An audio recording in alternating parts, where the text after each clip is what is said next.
হেই, চলে আসছি হচ্ছে মিনি ভার্সিটি সিরিজ পার্ট 5 নিয়ে। আমার যেহেতু তোমরা অনেক বেশি হচ্ছে ভার্সিটি সিরিজ পছন্দ করো, তাই হচ্ছে আমি ট্রাই করবো এখন থেকে সবগুলো হচ্ছে বেশিরভাগই ভার্সিটি সিরিজ নিয়েই থাকুক। তো চলো শুরু করা যাক। সো হে বিউটিফুল পিপল, আমি সামিরা তাবাসসুম। তো আজকের আমার এই ব্লগটা মূলত 2 দিন নিয়ে, মানে ফার্স্টের দিন হচ্ছে প্রেজেন্টেশনের ক্লাস ছিল আর ওগুলো আমাদের কমপ্লিট করতে হবে। তো ওই কাজগুলো আমরা সব করার পরে হচ্ছে একটু ক্লাসরুমে বসতেছিলাম। তো এখানে দেখছি হচ্ছে যে আমাদের ক্লাসে যে সিনিয়ররা হচ্ছে, যেহেতু আমরা আর্টের মেয়ে, তো এখানে হচ্ছে ওরা দেখতেছিলাম যে ওরা এইভাবে এই ধরনের হচ্ছে ইন্টেরিয়রের কাজ করছে। আমাদের খুব ছোটো ছোটো হচ্ছে রুমের মতো করে বানাতে হবে। একজন হচ্ছে বেডরুম করছে, একজন হচ্ছে ড্রয়িং রুম করছে। তো এগুলো দেখার পর আমার মনে হচ্ছিল যে কী পরিমাণে হার্ডওয়ার্কটা যে করতে হবে। তো এগুলো কাজগুলো হচ্ছে সবগুলো দেখতেছিলাম। তারপর আমাদের কাজ শেষে আমরা চলে গেছিলাম হচ্ছে সবাই মিলে ফুচকা খেতে। তো এখানে হচ্ছে অনেক বৃষ্টি হচ্ছিলো আর সবাই এক সাইডে দাঁড়ায় ছিল আর আমার জায়গা পাচ্ছিলাম না, তাই আমি চলে গেছি হচ্ছে ফুচকা মামার সাথে গল্প করতে, যেহেতু খাতির ভালোই আছে। তো এখানে হচ্ছে খাওয়া দাওয়া করার পরে ওই দিন বাসায় চলে গেছি। নেক্সট দিন হচ্ছে আমাদের রেজিস্ট্রেশনেরও ক্লাস ছিল, যেহেতু এক্সাম ফাইনাল আমাদের।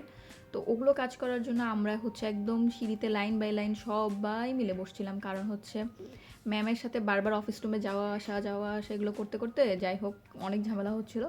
তো এটা করার পরে আমাদের একটা ফ্রেন্ড আমাদের জন্য এরকম চকলেট কুকিজ বানিয়ে নিয়ে আসছে। ওটা খাচ্ছিলাম আর আমরা সবাই মিলে হচ্ছে গেম খেলতেছিলাম চোর পুলিশ। তো এখানে হচ্ছে আমরা একদম ওয়েড ওয়েড নাম রাখছিলাম, যেমন হচ্ছে বাটপার রাখছিলাম, সুপার হিরো রাখছিলাম, তারপরে হচ্ছে আরও কত কিছু রাখছিলাম। তো এখানে হচ্ছে আমরা আরেকটু ক্লাস ছিল, ওগুলো টুকটাক করার পর আমরা এভাবে বসেছিলাম আর ওরা এখানে কী কী ভিডিও বানাচ্ছিল ওগুলো আমরা দেখতেছিলাম। তারপরে হচ্ছে আমরা চলে গেছিলাম, যেহেতু পাশেই হচ্ছে চিলক্স, ওখানে খেতে। ওখানে হচ্ছে আমরা বসে আড্ডা টাড্ডা দিলাম, একটু খাওয়া দাওয়া করলাম। তারপরে হচ্ছে আর কি করবো, মানে আমাদের হচ্ছে আড্ডা দেওয়ার জায়গা লাগে না, আমরা সব জায়গায় হচ্ছে আড্ডা দিতে পারি। তো এখানে হচ্ছে সবাই মিলে আমরা অনেক কিছু অর্ডার দেওয়ার পরে খাওয়া দাওয়া করলাম। পরে সবার কাছ থেকে বিদায় নেওয়ার পরে আমি আর আমার ফ্রেন্ড ভাবলাম হচ্ছে এই কোন আইসক্রিমগুলো ট্রাই করি, যেহেতু আমার অনেক বেশি ভালো লাগে এগুলো, মানে ইয়ামি হয় অনেক বেশি আমার কাছে লাগে। তারপরে হচ্ছে খাওয়া দাওয়া করার পরে বাসার দিকে চলে গেছিলাম। তারপরে রাত্রিবেলা একটু মেহেদি দিছি। আজকের জন্য এতটুকুই, আল্লাহ হাফেজ।